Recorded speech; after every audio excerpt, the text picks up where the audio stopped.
This is not a drill. This is not a drill. New hero support has been announced over the past couple of days. So I repeat, this is not a drill. We gotta talk about it. This is not a drill. Unless you plan on using these cards in Grand Neos Turbo, in which case, this literally leads to a drill. This literally leads to a drill.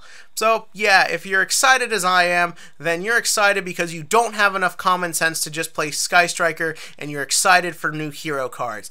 And we actually got two of them. One was revealed at the 200 YCS, and the other was revealed this morning in Savage Strike.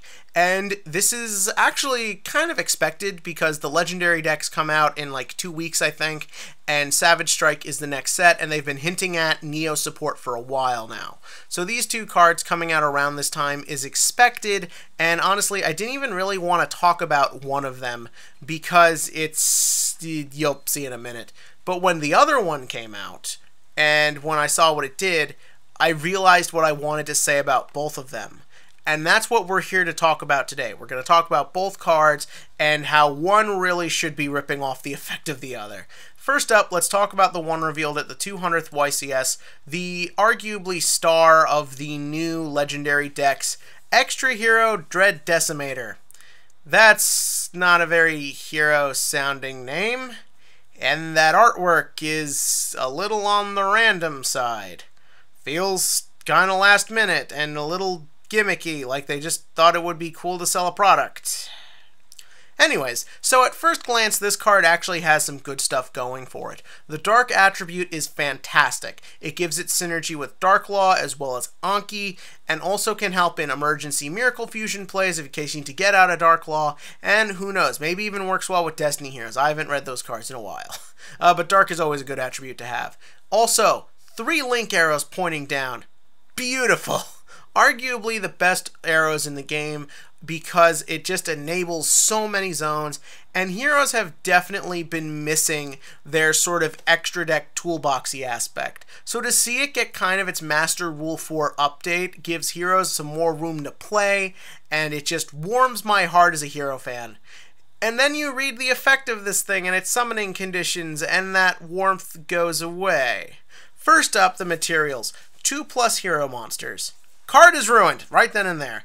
It's not very easy to get 3 heroes out. 2 heroes actually works. I know that sounds silly to say, but the thing is, heroes are not good because they spam the board. Heroes are good because they get a couple of monsters out that can consistently go into whatever they need to deal with at that moment.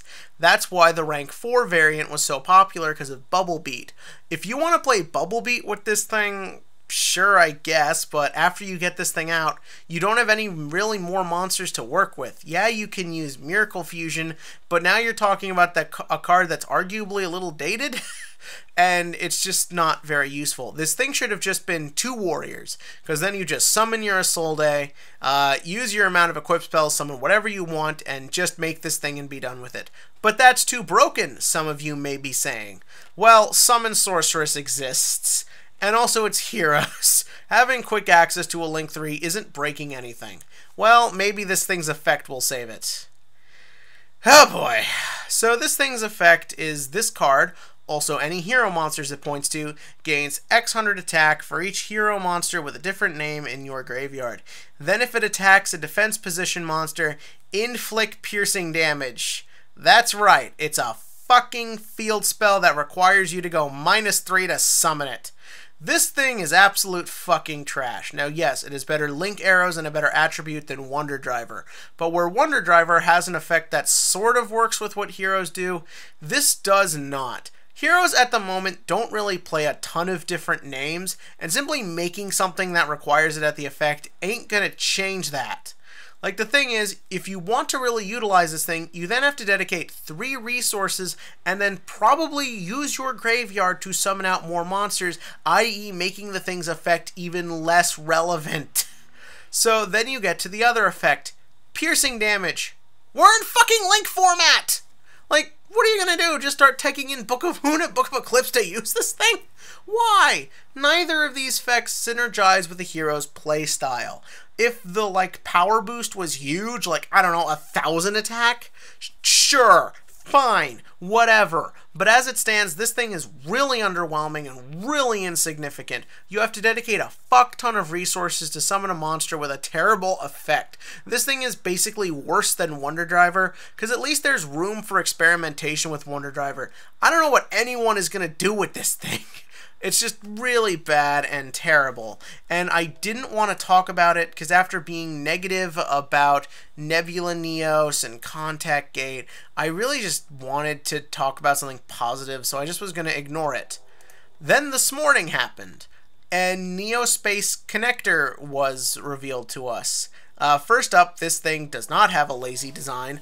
The light attribute is good because it synergizes with Neos. Level 4, though not necessarily great in the Neos deck, is always a good level to have. 800, 1800 stat line, you're not using this thing to attack. And I like the artwork. Like, it's sort of like Neos as a kid or Neospace Pathfinder as a kid, depending on if those are actually separate people. But I like it, and it's cool, and it's cute. And then we have the effect, which is when this card is normal summoned, you can special summon one Neospatian monster or one elemental hero Neos from your hand or deck in defense position. Then you can tribute this card, then target one Neospatian or elemental hero Neos in your graveyard, special summon that target in defense position, and you can only use each effect once per turn.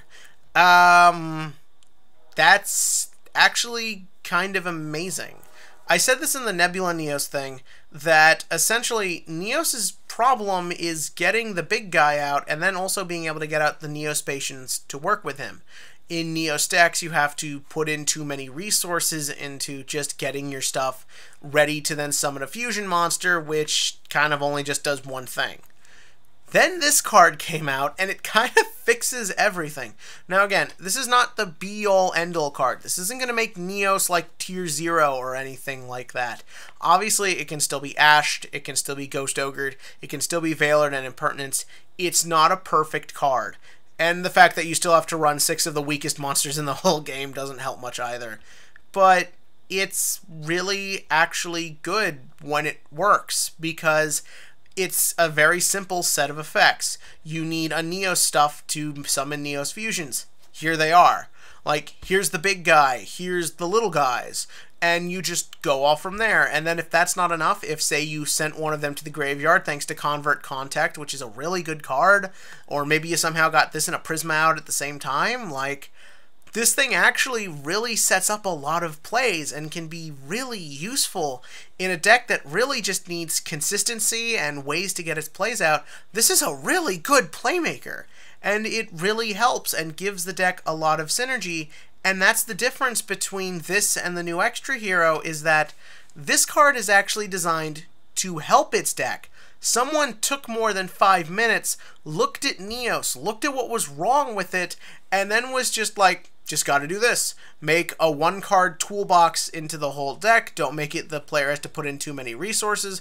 They've just got to give up a normal summon and get some stuff in the grave. Those aren't hard commitments these days. This is a really good updated card, and I really like it a lot. I'm actually legitimately interested in Savage Strike for the Neo stuff. Like, if the rest of the support is like this, then that's fantastic.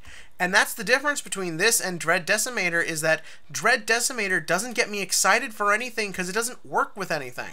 I don't know if whoever designed this card was like, oh, heroes are too powerful, or the people who want it, they're not smart enough to actually really use anything complicated. So let's make something so simple it's basically unusable. And someone then looked at the Neos thing and was just like, no, I trust the people who play this game, and so I'm going to make something for them.